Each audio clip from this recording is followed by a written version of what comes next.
Lagos Airport arrested an Italy-bound passenger during the outward clearance of passengers on Ethiopian Airways flights to Italy via Addis Ababa for ingesting illicit drugs, which the suspect, under observation, excreted 68 wraps of heroin weighing 800 grams.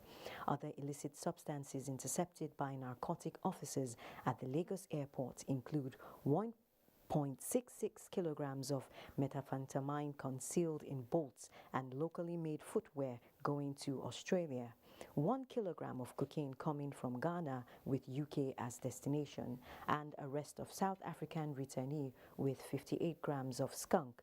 Meanwhile, at least 2.58 kilograms of diverse illicit drugs were seized from multiple suspects in the past week. The illicit substances are cannabis sativa, tramadol capsules, roniphenol, and codeine syrup, among others. Now, for more security reports, let's join Adiola in Lagos on Nationwide. Hello, Adiola.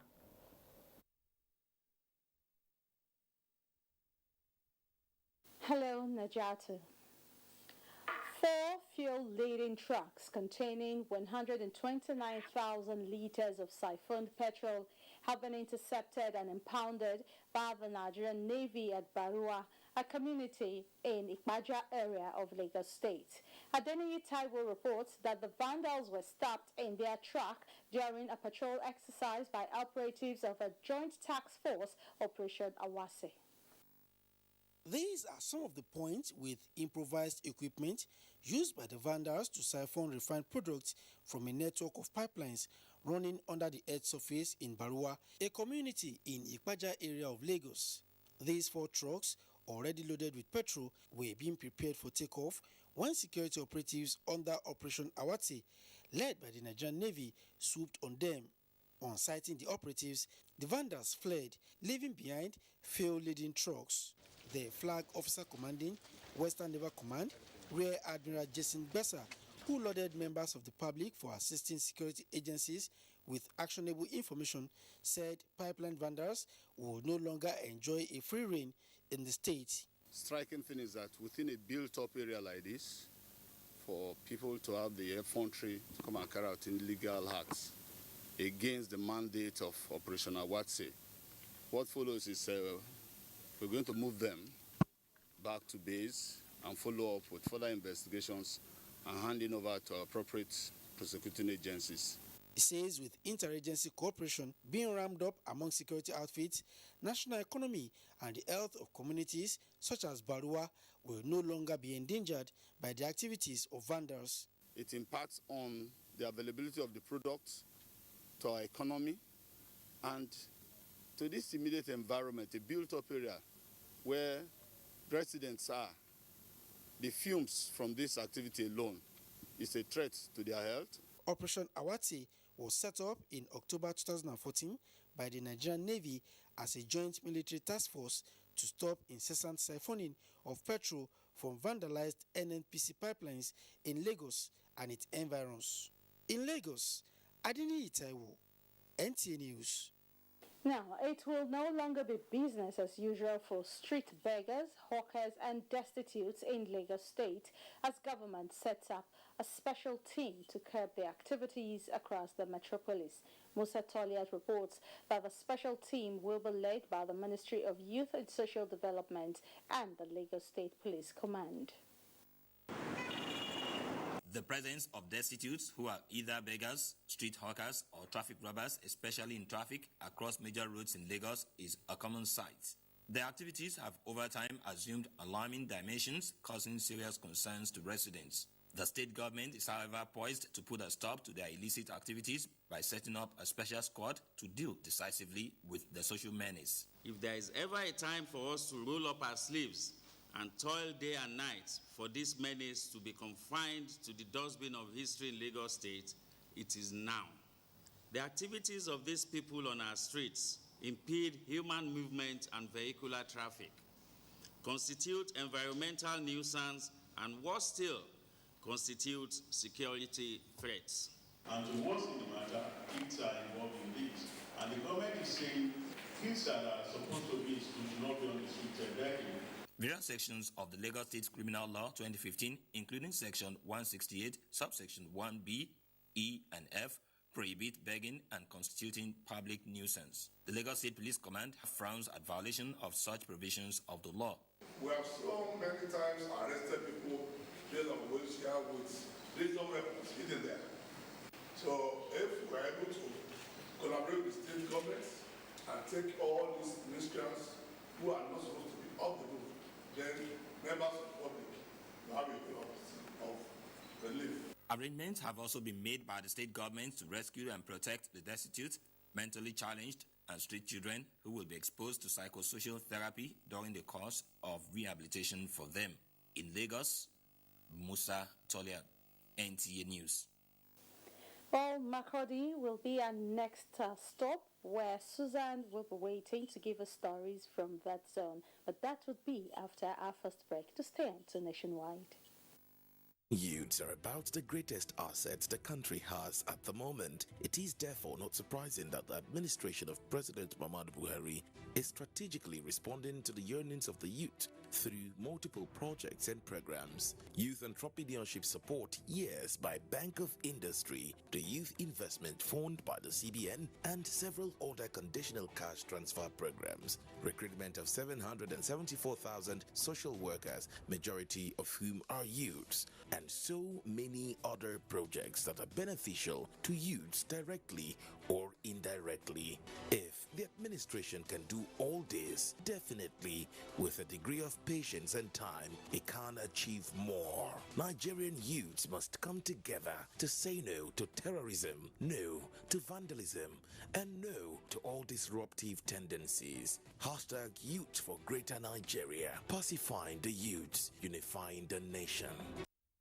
Admission forms into NTA Television College JOS 2021-2022 two-year National Innovation Diploma Program are on sale from 9th of August to 29th of October 2021. Candidates who wish to apply for admission must have 5 O-level credits in relevant subjects including English language and mathematics. The courses available for application include film and television production, broadcast journalism, and television engineering technology.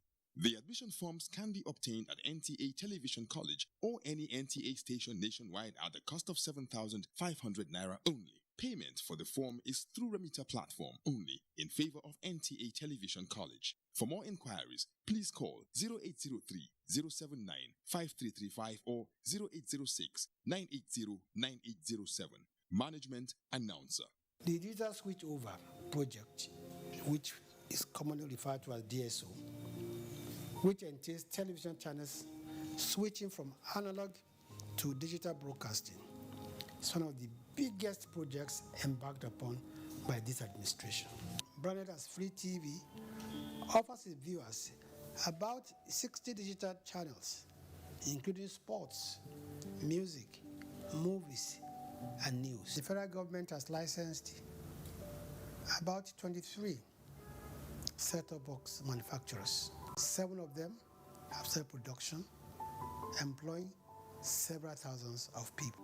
We've made it now compulsory for all stations in Nigeria to only broadcast productions made in Nigeria for products which are produced in Nigeria. We are StarTimes, the most affordable digital pay TV platform with the widest signal coverage in Nigeria, dedicated to bringing the best TV entertainment around the world to your screen. From Hollywood to Bollywood to Nollywood, we offer the most affordable subscription. Enjoy over 75 channels for as low as 1,700 naira, like Nat Geo Wild, BBC, ESPN, and premium sports like Emirates FA Cup, La Liga, Bundesliga, wrestling. What's more exciting? We have the most flexible payment options in Nigeria. Don't dull. Join us now for an exciting journey. StarTimes. Enjoy digital life.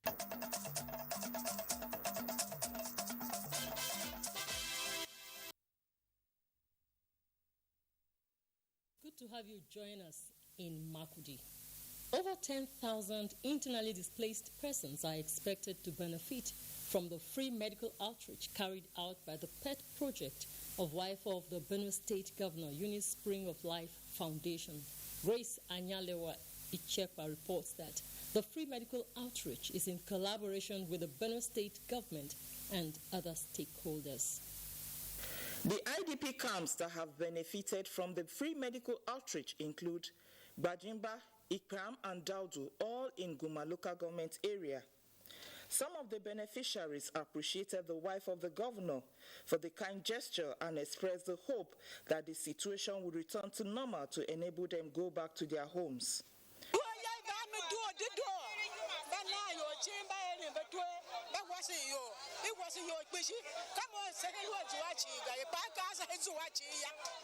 My appreciation is going to Mrs. Eunice Oton for the helping our father, mother, brothers and sisters to give them medicine to survive in their life. Commissioner for Health and Human Services, Dr. Joseph Mbeya, who represented the state governor, and the executive secretary, Benue State Primary Healthcare Board, Dr. Bem Ageda, said they will continue to support such free outreach programs by providing resources to ensure the exercise is a success. Wife of the governor, Dr. Eunice Otom, said the free medical outreach is to alleviate the internally displaced persons of the various ailments they suffer under the harsh conditions they found themselves. Government, health staff posted to IDP camps and adjoining health facilities have been providing health services to IDPs. Development partners such as Doctors Without Borders, among others, have made significant contributions to treatment at select IDP camps. The free medical outreach is to cover all the IDP camps across the state. In Makudi, Grace Anyalewa, Ichekpa, NTA News. Building an egalitarian and sustainable society targeted at the inclusive development requires a holistic approach where women are given fair opportunity and empowerment in order for them to meaningfully contribute their quota. This was highlighted during the flag off of a grassroots women empowerment program by the Grassroots Women Development Advocacy Foundation held in Makudi, the Benue State capital. Elias Itiav has more. Born out of the desire to raise the standard of living for women in rural communities through empowerment programs, the Grassroots Development Advocacy Foundation, a non-governmental organization, has since its existence prioritized the upliftment of women across the country. National President of the Foundation, Gloria Ihotu Otupa, called for more investment in women for a better society. We are now doing our part by engaging the women at the grassroots, the local women, to bring them up to standard, to mobilize them for social change. This organization was set up to tailor every woman so that we have a direction towards developing the woman. The event also witnessed a presentation of awards to deserving individuals for their outstanding contributions to issues of women and the society in general. In Makudi, Elias, ATF, NTA News. And that's our package from Makudi. It's time to return to Najatu in Abuja for more on NTA Nationwide. Thank you, Susan. The Director General of the Nigerian Broadcasting Commission says broadcast organizations in Nigeria are under obligation to inform and educate citizens objectively within the ambit of the National Broadcast Code, considering the security situation in the country. This was during a meeting with media executives in Enugu. Mina Ukaopusi reports. One of the mandates of the National Broadcasting Commission is monitoring broadcasts for harmful emissions, interference, and illegal broadcasting, all under the Act. During the meeting at Born Sunshine Hotels, Enugu, the Director General stated that it was an opportunity for stakeholders to interface with the NBC on better ways to sanitize the broadcast system in Nigeria. You should be mindful of the security situation of your own country. Don't just blow things out of proportion. Don't say things simply because you want to say it. Now, as a journalist, sit down in your room and think, before you take your pen, Is what I am going to report going to be good to the nation, or is going to be inimical to the progress or economic progress of the nation?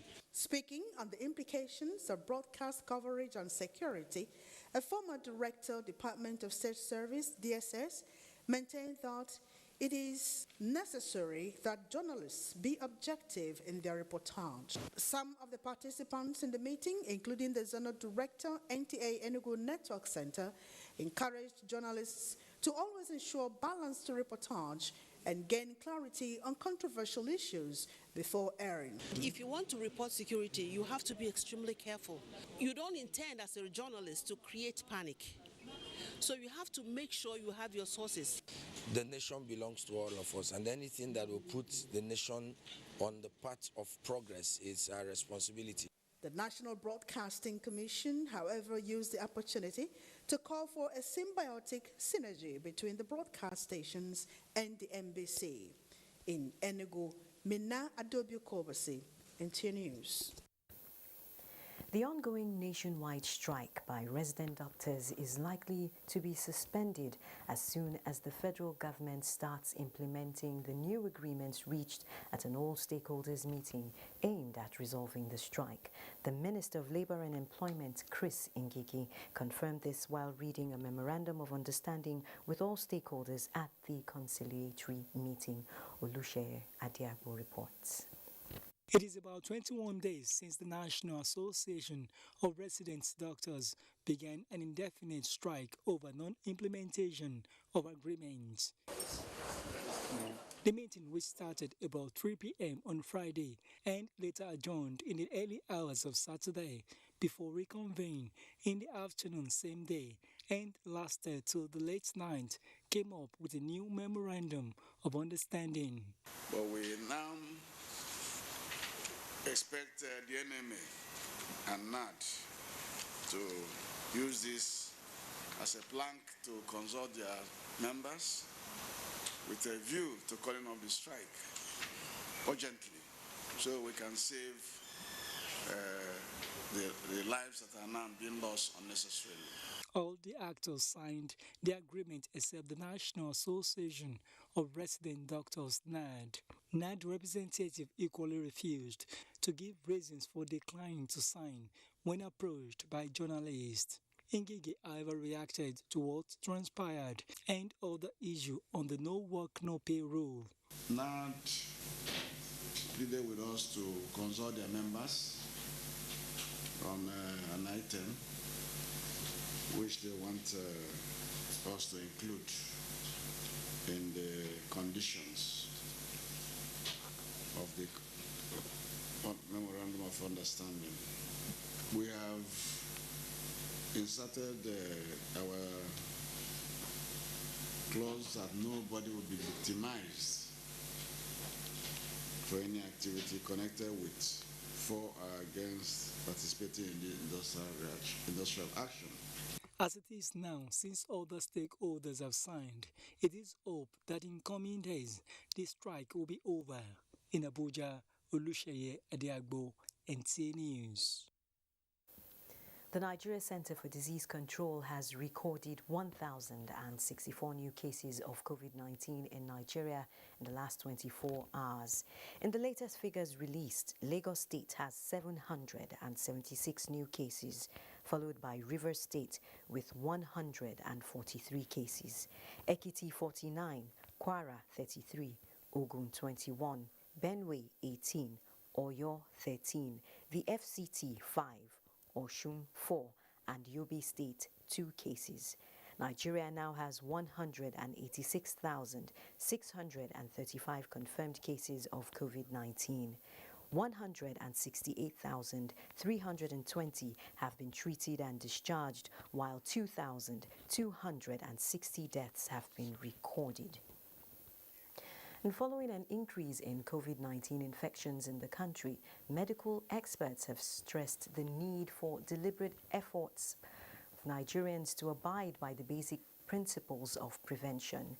Mary Jane Chikeze, who spoke with a cross-section of Owerri residents and some medical practitioners, has details. According to recent COVID-19 reports by the Nigerian Center for Disease Control, NCDC, the number of new infections has been on the increase, making the situation worrisome. What is even more disturbing is the laxity which has continued to trail these developments on the part of the public. A visit to some locations in Owerri, including business places, shows near total negligence of non-pharmaceutical measures, as some facilities initially positioned for hand wash are no more in place. Although some people were seen putting on their nose mask, others were seen without it, as some of them claimed they had it in their handbags. Putting on face masks is very quite, uncomfortable. I'm wearing it for my safety and the safety of my loved ones. While some respondents commended federal government's efforts at ensuring availability of the COVID-19 vaccine in the country, medical experts call for caution to ensure prevention of infection. But this one will have headache, fever, weakness, all those things that ordinarily you just think that this is just like our infections, just like our malaria that we usually have here. But it's actually quite devastating in terms of the severity of the disease. And mortalities are also higher when you compare that to the other one. We will start the LGA training so that after that, Imo State will roll out the second phase of the COVID-19 vaccine. While vaccination remains a valuable tool in the fight against COVID-19, medical experts have stressed the need for those yet to get a jab to do that without further delay. In Owerri, Marijan Chikezi, NTA News. For more than 4 million Nigerians who are diabetic to remain physically active, experts have advocated self-management and a healthy lifestyle, including adherence to medication and treatment for proper management of the disease. This was the main thrust of discussions at the first training of 21 children living with type 1 diabetes in Abeokuta, Ogun State, on how to manage the disease, where former President Olusegun Obasanjo also raised hope for diabetic patients at the event. Yemi Dalemo reports. Though cases of diabetes mellitus are not limited to old adults, its prevalence among the young lately is described by medical experts as worrisome. 21-year-old Esther Onofwokon and 15-year-old Adebayo Toluwanimi, who said they have been managing type 1 variant of diabetes for 9 and 2 years respectively, shared their experience. I'm taking home love, strength, perseverance to cope. I was actually scared that I don't want to go through this. So it made me wisen up and become more responsible for my health now. According to experts, many people living with diabetes lack information about its management, and this is why pediatric endocrinologists are canvassing more attention in the area of treatment and management, especially among the young, for healthy living. There are different risk factors, okay? We have a genetic predisposition. We also have some environmental factors, okay? Maybe an exposure to some viral infections or some chemicals, okay? So these work in conjunction and cause a progressive destruction of the pancreas. Former President Olusegun Obasanjo, who underscored the initiative behind the first Ogun State Youth Diabetes Camp, advocates self-management and healthy lifestyle in order to stay active. Stakeholders, including the Center for Non-Communicable Diseases, say regular enlightenment on appropriate care and nutrition is desirable for people living with diabetes to live a healthier life. In Abeokuta, Yemi Dalemo, NTA News. Let's now join Obehi in our Benin Network Center for more reports. Naja Hatu, welcome to Benin. Vice President Professor Yemi Osinbajo says patriotism, sacrifice and spirit of productivity remain the driving force towards a viable and vibrant nation. He was among the dignitaries that graced the family Thanksgiving service of late Pa Arthur Okowa, the father of the governor of Delta State, Dr. Ifeanyi Okowa. Austin Edemodu witnessed the service at St. Michael's Anglican Church, or Alero, in Delta State. Dignitaries from all walks of life paying their last tribute to late Pa Arthur Okowa, who had since been buried in March this year. This Thanksgiving service and celebration of life is the final lap of the burial rites. Nigeria's Vice President Yemi Osinbajo described the late octogenarian as a progressive politician, dedicated teacher, and an accomplished community leader. I think it is obvious that the inheritance that a good man leaves cannot be houses, money, or other forms of material wealth. In any event, there is no guarantee that material wealth can last generations. The chief mourner, Dr. Ifeanyi Okowa, gives a glowing account of the late father's positive influence in his life and the entire family. He was also a good politician. And I thank God that he helped to take me through the initial part of my politics. It was very turbulent. But he reassured me that it shall be well. The Archbishop, Metropolitan and Primate of all Nigeria, the Most Reverend Henry Ndukuba, led the officiating team. Governor Kowa, in the company of his counterparts, later extended his goodwill messages to guests. I'm Austin Edemodu, NTA News. The agrarian community of Igbide, Isoko South local government area of Delta State, is appealing to the Delta State government to provide the town with basic infrastructure and save them from perennial flooding by dredging the Uvie Lake. Onyiye Joshua Ifeanyi reports. The Igbide community could be grouped among the food basket of Delta State, as both young and old engage in farming. This is also the host community of the popular annual Urie Fishing Festival. However, Igbide community is in dire need of government intervention in the provision of accessible roads, protection from impending flood. The Igbide Olumuru road is in a very bad state. And during the flood, our access into our community is always difficult. So we want the government to pick up that road and complete it. But when the place got flooded, our roads will break down, everything, even to come out of the community becomes a burden. They say, as a crude oil-bearing community, government should give them a sense of belonging as they contribute their quota in the nation's economy.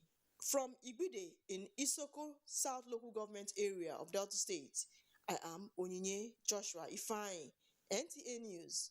Residents of Benin City admit there is significant reduction in the rate of crime in the city as Edo State Police Command partners the local vigilante. Confirming this development, the State Police Public Relations Officer, while reacting to complaints of overbearing attitude of some vigilantes, said the issue of arrest and detention by the group is illegal, but is being addressed. Goodluck Inaini has the details. Nigerian Vigilante Group was introduced to complement the effort of the police in crime prevention. Since the introduction of the security outfits in the state, these respondents say the state has witnessed some level of improvement in security management. Although the relationship between the vigilante and the police has been cordial, the police spokesman says the command has noticed some form of overzealousness which must be discontinued. Yes, the vigilante has been helping the police in carrying out its constitutional duties of protecting life and property. That is commendable, and we have been commending them. But it is not in the place of the vigilante, which his duty is complementary to the police, to now open a cell of his own, investigate suspects, and even detain them. For these respondents, curbing the excesses of the outfit is necessary, while constant training and close monitoring will reposition security in the state. Efforts to get the views of the coordinator, Edo State Vigilante Yusuf Haruna, at the time of this report was not successful. In Benin, Goodluck Inaini, NTA News. Nationwide continues with Mohammed Ibrahim in Maiduguri right after this break.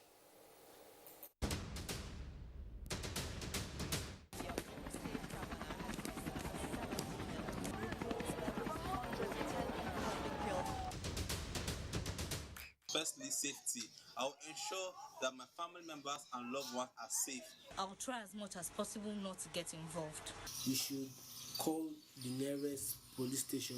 I will alert my family, my friends, my neighbors in that vicinity that this is what is happening. Who wins the star prize of 1 million naira in the ongoing Peace Nigeria Challenge, powered by Ask Nigeria, in partnership with National Council for Arts and Culture, NCAC, Nigerian Television Authority, NTA, and Star Times. Unity Challenge Nigeria, stronger together. In the last 1.5 years or so since the advent of the COVID-19 pandemic, we've seen massive changes in the way we do things at NPH-CDA. Working with the Presidential Task Force on COVID-19, we were able to actually roll out in the first couple of weeks a massive community-based program that looked at how we could quickly mitigate the impacts of COVID-19 in the communities. So we rolled out a training that involved over 220,000 primary healthcare workers all across Nigeria.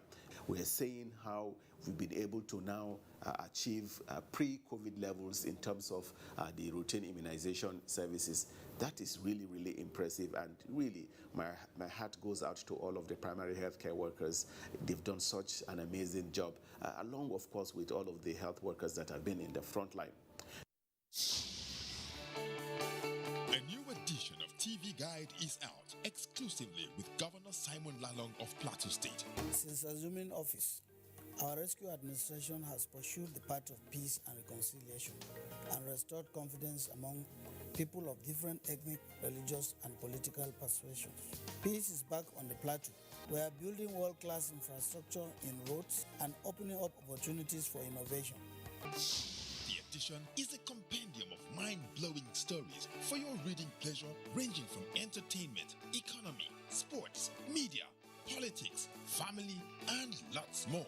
Pick up a copy and keep abreast with issues and trending features within our space. TV Guide, very incisive, very educative and compelling. Grab a copy at the vendor near you or any NTA station nationwide. TV Guide, your indispensable companion.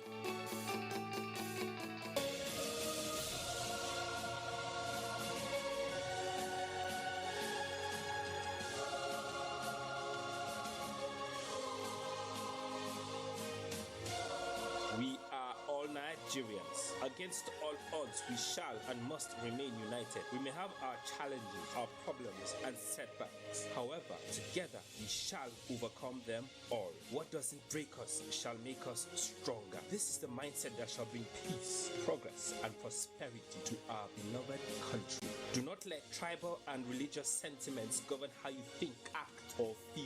Don't be influenced by those who want to destroy our precious national unity. Everybody who's a Nigerian is your brother and your sister. This is the mindset of the new Nigeria. It is also the mindset that we must all adopt. Let us support each other in creating the Nigeria of our dreams. This message is from the Nigerian Television Authority, NTA.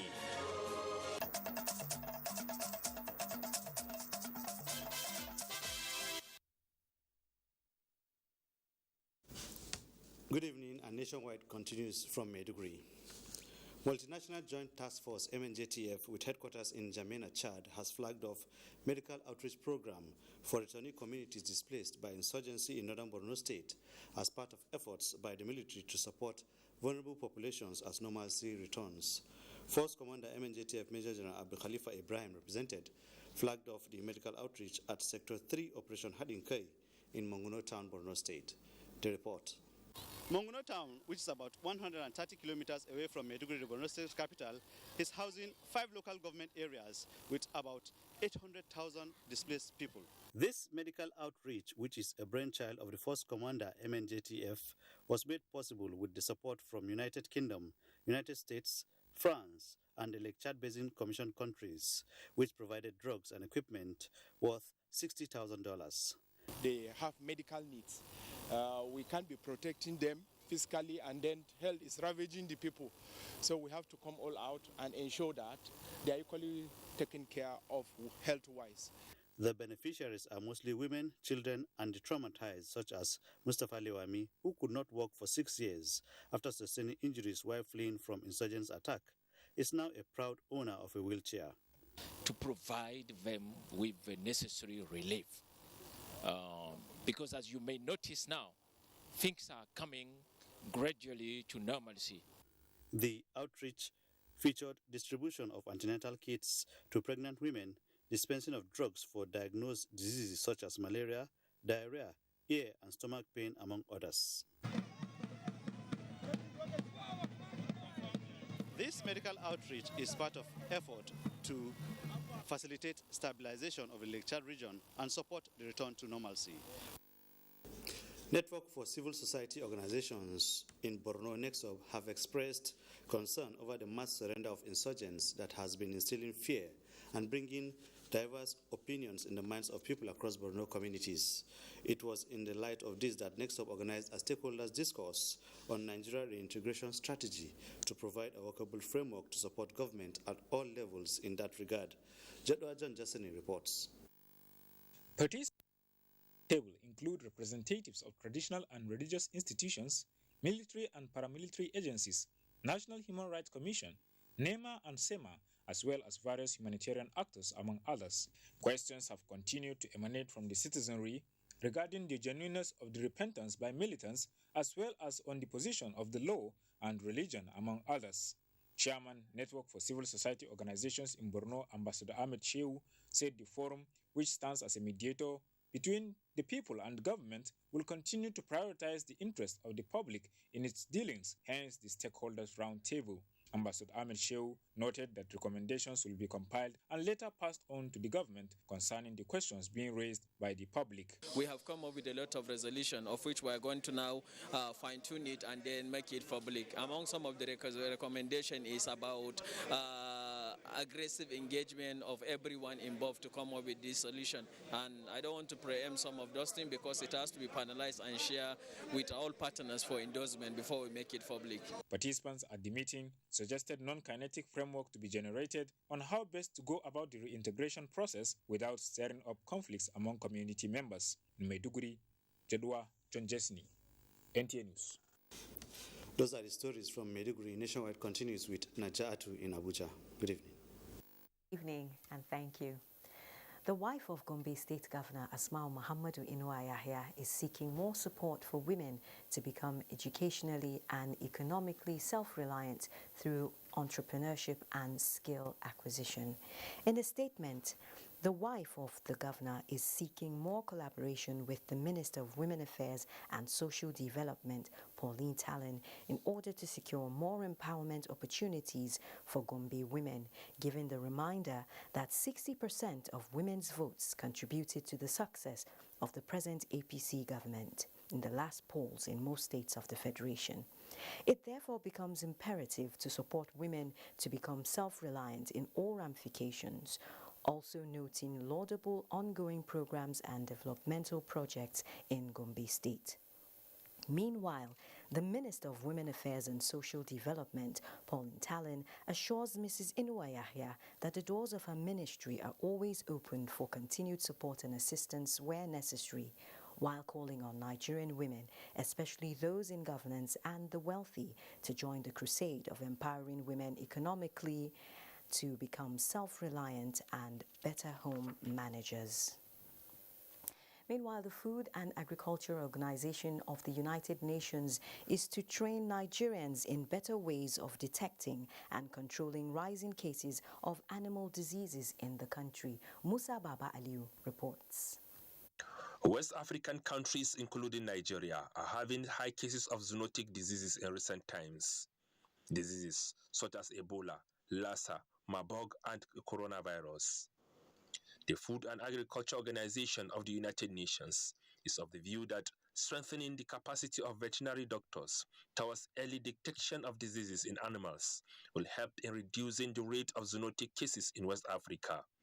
Controlling these diseases and limiting their impact is determined by our ability as a nation to predict, detect, and respond in a timely manner. To this end, The UN agency inaugurates an in-service applied veterinary epidemiology training program aimed at eliminating all related zoonotic diseases in Nigeria. FAO supports Nigeria in strengthening the capacities of national and local partners in dealing with various animal diseases emergencies through prevention, detection, and response to zoonotic and non-zoonotic disease outbreaks at source. In helping to avoid national, regional, and global spread, the ECTAD program is critical in protecting people and animals from disease threats.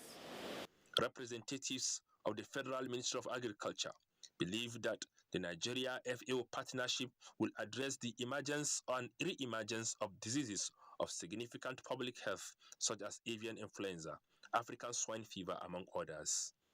Musa Baba Aliyu, NTA News. In an effort to curtail the effects of climate change occasioned by desert encroachment and environmental degradation, Yobe State Government and the United Nations Office for the Coordination of Humanitarian Activities have flagged off the 2021 tree planting campaign in Jakusko local government area as part of the Yobe State Climate Action Plan of raising 3 million seedlings of assorted tree species for free distribution to people across the state. Adam Yusuf Ali reports. With 10 out of the 17,000 council areas facing the threat of desert encroachment, Yobe State, located in northeast Nigeria, is among the 14 northern states in the country situated in the front line. The planting of 14,000 tree seedlings in one of the most affected council areas is a deliberate policy and strategy adopted by the state government to encourage mass planting of trees across the state to control desertification and low degradation occasioned by climate change. Safeguarding the environment is a task that requires the cooperation and participation of all and sundry. In this respect, I would like to enjoin the Committee for Environment and Sanitation to each of the 17 local government areas to scale up their activities and also liaise with their respective traditional rulers. The 2021 tree planting campaign is in line with the Climate Change Action Plan of Yobe State, in which it raised 3 million seedlings of assorted species of trees, which were distributed free of charge to the general public, in addition to establishment of 300 hectares of gone Arabic plantation in the 3 local government areas of the state. The study, conducted from 1990 to 2010 by the European Union, United Nations Food and Agricultural Organization, classified Yobe among the states with high deforestation rates in the world. In Damaturu, Adam Yusuf Ali, NTA News. Similarly, to reduce the severity of heat experienced in the world through the depletion of the ozone layer, regular wetting of the soil and the Earth's crust must be encouraged. The National Center for Agricultural Mechanization is therefore setting the pace by training Nigerian youths in land development operations for mechanized farming, which in turn leads to softness of land and coolness of the Earth's surface. Aisha Abubakar Yahya reports. During rainy season, there is always a period such as the popular August break when rain ceases to fall, as experienced in Ilorin a few weeks ago, thereby having effects on both man and farm crops. It is with a view to addressing this yearly problem that the National Center for Agricultural Mechanization embarked on another training for youths from different parts of the country to expose them to the science of irrigation farming. Onyekan Kecho is one of the trainees who believes in the school of thought that agricultural practices must move from archaic method to modern ways as practiced in developed world. Agriculture now is no longer the practice for the old alone. The age has come, the time has come for the youth to begin to push the frontiers of agricultural practice in Nigeria and in Africa. I've been able to learn different aspects of agriculture, like fishing, the crop farming, and how to irrigate our farm even during the dry season. Aside the benefits of nutrients enjoyed by different farm crops through irrigation system, there is also the benefit of green vegetation and a cool earth surface to be enjoyed by all inhabitants. You have to know how to plant and make sure that whatever you are doing does not affect your environment. We are talking about greenhouse emission. All these things are part of land development. Earlier, The trainees were engaged in a tutorial class to refresh their memories of what they have learned within the 2 weeks of the training. Aisha Abubakar Yahaya, NTA News. On that environmental note, we conclude the news on Nationwide. Thanks for watching, and do remember to keep standing with NTA in the fight against rape and rapists. I'm Najaa Tutujani. Keep observing COVID-19 protocols.